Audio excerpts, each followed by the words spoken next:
Pikërisht për këtë çështje do të flasim me Eugen Cakolli nga Instituti Demokratik I Kosovës. Mirëmbrëma zoti Cakolli. Mirëmbrëma edhe për ju dhe kushtim. Falenderoj shumë për gatishmërinë zoti Cakolli. Ka një vendimarrje të KQZ-s për rinumërim të 914 vendvotimeve. Ju si demokraci në veprim se kërkoni, rekomandoni që të ketë rinumërim të plotë të gjitha vendvotimeve? Në radhë të parë, ne vlerësojmë që hapi I KQZ-s pra vendimarrja e tyre për të gjitha votat në fjalë është tejet me rëndësi, me qenë se është indikatori qartë që ka dështuar një prej hallkave kyçe të procesit zgjedhor dhe ndonë se të paktën tani për tani nuk ka dyshime mbi saktësinë e rezultateve për subjektet politike. Ne besojmë që vota preferenciale, pra votat e kandidatëve, janë po aq, në mos edhe më të rëndësishme se sa vetë votat për partitë, sepse janë votat për kandidat ato që përcaktojnë kush do ta përfaqësoj qytetarin në kuvendin e Kosovës. Dhe me verifikimin e vetëm 2% të vendvotimeve, pra rreth 30 vendvotime sa janë rinumëruar përmes asoj mostrës së KQZ-s, janë shpërfaqur probleme serioze në këtë drejtim dhe në fakt ka shumë komuna në mesin e këtyre 25 sa ishin fillimisht, në cilat numri I dallimeve në mes të votave të kandidatëve të vetëm 2 partive politike shkon në qindra sosh. Madje në rastin e komunës së Prizrenit, në vetëm 2 vendvotime kushtrim, kemi dallim mbi 700 vota të kandidatëve të një subjekti politik. Dhe kjo nuk mund të jetë gabim njerëzor, kjo është indikacion I qartë I manipulimit nga ana e komisionerëve, për shkak se po flasim për një nivel pothuajse industrial të manipulimit të këtyre rezultateve në këtë vendvotim, me kandidat të caktuar të cilët kanë marrë 107 vota, ose u janë shënuar apo regjistruar në sistem 107 vota më shumë se sa që kanë pasur realisht, derisa ka pasur kandidat të tjerë të po të njëjtës parti të cilëve u janë shënuar gati 100 vota më pak në këtë rast se sa që kanë pasur realisht. Ky fenomen ka qenë I shpërndar edhe në nivel gjeografik, pra preket një numër I konsiderueshëm I komunave, por ajo çfarë bie në sy për të keq fatkeqësisht është që ka një shtrirje edhe në mesin e subjekteve politike, ta zëm në mesin e 4 subjekteve të mëdha, në pothuajse secilën prej tyre preket më shumë se gjysma gati e deputetëve e kandidatëve për deputet me dallime në vota. Ndonse më duhet të theksoj që shumica e dallimeve janë brenda asaj që KQZ-ja quan tolerancë për shkak të gabimeve njerëzore, ndonse ne besojmë që në fakt nuk do duhet të tolerojë asnjë gabim, për shkak se secila votë e numëruar apo e shënuar gabimisht është bazë për të hetuar edhe më thellë, sepse normalisht unë besoj ne vetë se kemi kaluar atë periudhën kur manipulimet kanë qenë të përmasave në nivel vendi, pra më shumë tentohet në nivel të komunave të caktuara. Prandaj, ne kemi kërkuar që me qenë se vetë se janë duke u rinumëruar më shumë se 1/3 e vendvotimeve, gati 40% e tyre, të shkohet drejt një rinumërimi të plotë si garanca e vetme për një proces me integritet dhe me rezultate cilat pastaj nuk do të kontestohen. Sepse nëse ky proces do të zgjas 10 deri në 12 ditë mesatarisht, për rinumërimi 40% të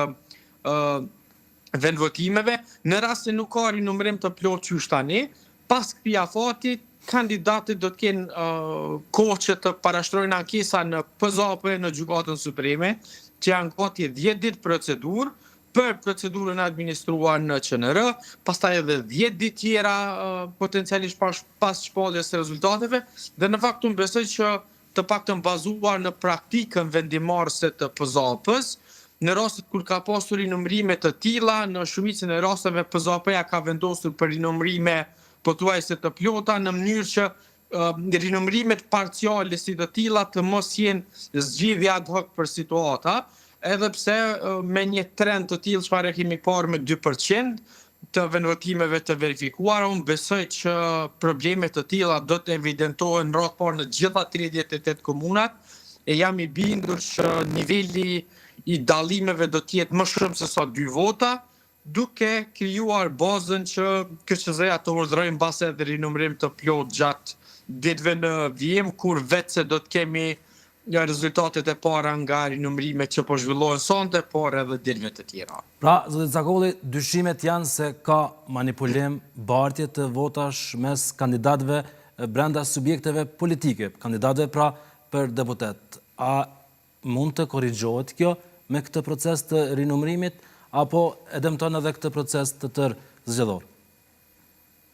Absolutisht, procesi vetë se tashme ka hijen e parë të keqe në kuptim të administrimit të tij nga ana e trupave menaxhuese zgjedhore, në këtë rast të qendrave komunale, sepse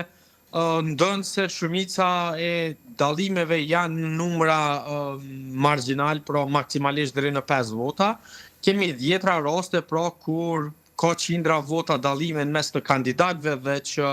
duke ditur se sidomos kandidatët e fundit në shumë prej listave janë në prag, le të themi, që ta marrin apo ta humbasin mandatin. Rezultatet të tilla të cilat janë prekur nga ana e komisionerëve në qendrat e komunale të numërimit do të mund të kenë ndikim edhe në përbërjen e kuvendit. Prandaj ne besojmë që kjo gara brenda llojit, pra gara brenda kandidatëve të njëjtave subjekte politike në kuptim të manipulimit të procesit, ka ndodhur fatkeqësisht edhe në këto zgjedhje, por që kjo deri diku ka qenë e pritur kushtrim, sepse kur në vitin 2023 ishte diskutuar për kalimin nga numërimi në vendvotime në numërimin e votave të kandidatëve në qendra komunale, ne qysh atëherë patëm ngritur alarmin që në fakt centralizimi i procesit numërimit. Pra në vend se të numërohen në 2500 vendvotime, ato gjitha sillen në 38 qendra, që i bie se për manipuluesit potencial është shumë më e lehtë sepse nuk ka nevojë, le të themi, që të involvohen në korruptimin e 10 qindra apo mijëra komisionerëve, por mjafton me një grup shumë të vogël të njerëzve, siç edhe po shihet me disa prej rasteve në fjalë, që të ndikojnë drejt për drejt në rezultatin zgjedhor. Dhe ne besojmë që bazuar edhe në praktika në fakt të Komisionit të Venecias, të cilat rekomandojnë që rinumërimi të jetë sa më afër vendvotimit dhe në rastin tonë brenda vendvotimeve, siç ka qenë modeli më herët, është zgjidhja ideale, por normalisht duke futur në përdorim në teknologjinë. Është e papranueshme që në vitin 2026 tashmë i vije në vitin 2025 kur vetë u mbajt procesi dhe numëruan shumica e votave, numërimi të jetë ende mekanik, pra me flajera e flipcharta të caktuar, duke qenë se vendet të tjera tashmë kanë etabluar praktikën e numërimit digital përmes skenimit të fletvotimeve. Pra në secilin vendvotim mund të vendosen skaner në cilën futen të gjithë vendvotimet dhe që i njëjti pastaj në mënyrë automatike gjeneron rezultatin si të tillë, i cili nuk mund të manipulohet nga dora e njeriu.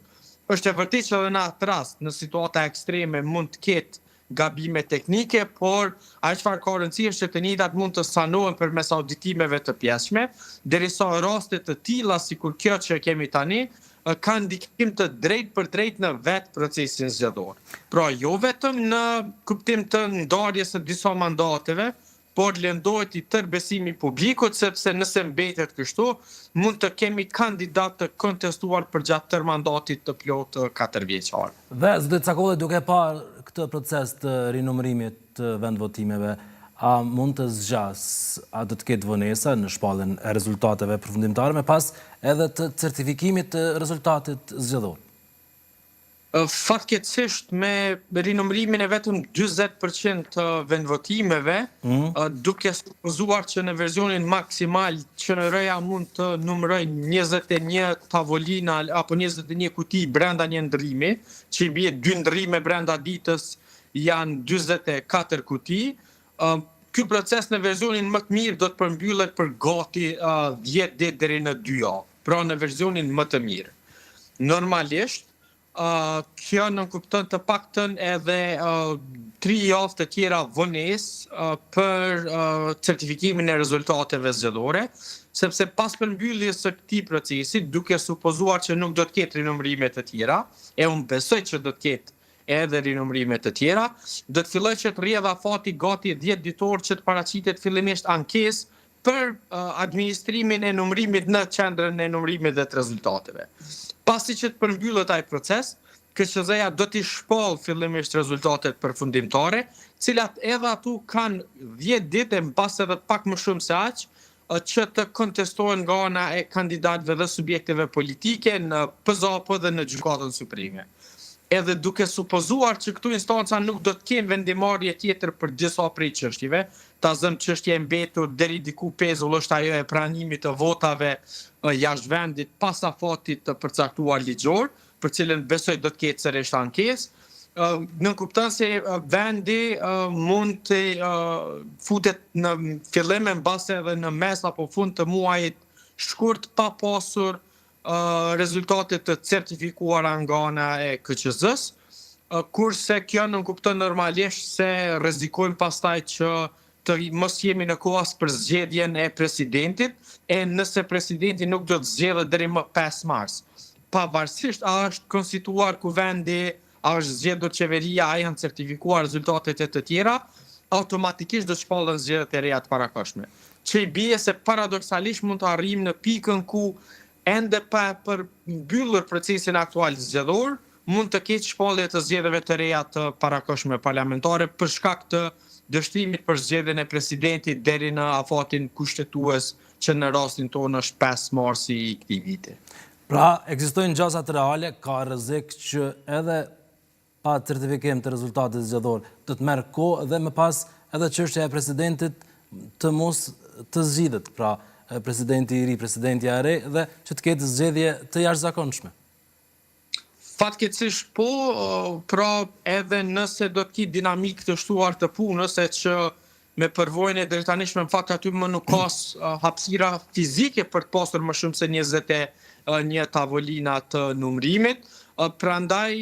besoj që në versionin më të mirë po flasim për edhe 3 javë minimalisht nga tani para certifikimit të rezultateve përfundimtare nga ana e KQZ-s. Dhe 3 javë nga tani i bie që ne vetë se futemi në muajin shkurt, dhe ky është skenari mbase më optimist në situatën e tanishme.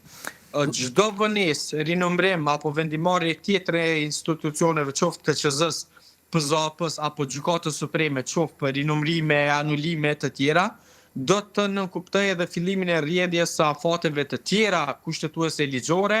që janë të paktën 10 ditë, e që i bie ose duhet që institucionet gjyqësore, në këtë rast PZAP-ja dhe Gjykata Supreme, ti trajtojnë afat rekord këto lëndë, jo brenda afatit 4 respektivisht 5 ditor sa e ka në dispozicion secila, e që në atë variant do të arrinim diku nga mesi i muajit shkurt. E në momentin e certifikimit të rezultateve, fillon të rrjedh pastaj afati 30 ditor për konstituimin e kuvendit, që normalisht në këtë situatë në cilën ndodhemi me ndarjen e mandateve siç e kemi parë deri më tani, nuk do të jetë në vetvete problem, sepse në fund të ditës është e qartë që partia fituese e zgjedhjeve e ka tashmë shumicën e nevojshme edhe për ta zgjedhur kryetarin edhe kryeministrin. Andaj besoj që mund të ndiqet praktika e vitit 2021 por edhe më herët, ku edhe kryetari edhe kryeministri zgjidhen në sata të cilat mbahen brenda të njëjtës ditë, në mënyrë që t'i hapet rrugë dialogut e negociatave në radhë parë për çështjen e presidentit, por normalisht paraprakisht ka shumë vendimarrje që e presin kuvendin respektivisht qeverinë e ardhshme, përfshirë këtu zgjedhjen e votimin e marrëveshjeve ndërkombëtare, votimin e buxhetit të ri të vendit dhe zgjedhjen e anëtarëve të disa prej trupave apo institucioneve të pavarura, cilat kanë mbetur pa borde dhe cilat nuk janë efektivisht funksionale. Do të Zakolli, të falenderoj shumë për kohën dhe gatishmërinë. Faleminderit shumë kushtrim, kënaqësi.